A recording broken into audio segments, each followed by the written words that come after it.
نصیب کا لکھا مل کر رہتا ہے، کب کہاں کیسے یہ سب میرا رب جانتا ہے۔ کسی کی خوشی سے حسد کرنے کا کوئی فائدہ نہیں ہوتا، سب کو وہی ملتا ہے جو اللہ نے ان کے نصیب میں لکھ دیا ہو۔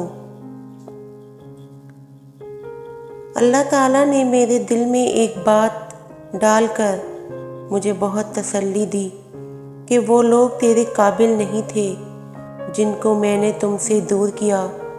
تب میں نے جانا کہ اللہ کے فیصلے بہت عظیم ہیں۔ مایوس وہ ہوتا ہے جو اللہ پر یقین نہیں رکھتا، اور محروم وہ ہوتا ہے جو اللہ کی نعمتوں کا شکر ادا نہیں کرتا۔ 3 نیکیاں جن کے کرنے سے قیامت کے دن عرش کا سایہ نصیب ہوگا: ٹوٹے ہوئے رشتوں کو جوڑنا، دل نہ چاہتے ہوئے بھی معاف کرنا، کسی کے گناہ کا پردہ کرنا۔ وقت اور نصیب کسی بھی لمحے انسان کو زیر کر سکتے ہیں، اور کوئی نہیں جانتا کہ ان کا اگلا شکار کون ہوگا۔ خوش نصیب وہ نہیں جس کا نصیب اچھا ہو، بلکہ خوش نصیب وہ ہیں جو اپنے نصیب پر خوش ہیں۔ جو دل بدل سکتا ہے، بے شک وہ نصیب بھی بدل سکتا ہے۔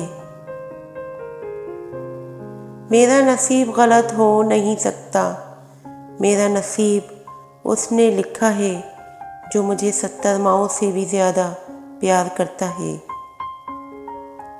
نصیب بے شک اللہ کے ہاتھ میں ہے، پر دعاؤں کا اختیار اس نے ہمیں دیا ہے۔ دعائیں ہی تو ہیں جو تقدیر بدلنے کی طاقت رکھتی ہیں۔ جو نصیب میں ہے وہ چل کر آئے گا، اور جو نہیں ہے وہ آ کر بھی چلا جائے گا۔ وقت انسان کو سکھا دیتا ہے عجب عجب چیزیں، پھر کیا نصیب، پھر کیا مقدر، اور پھر کیا ہاتھ کی لکیریں۔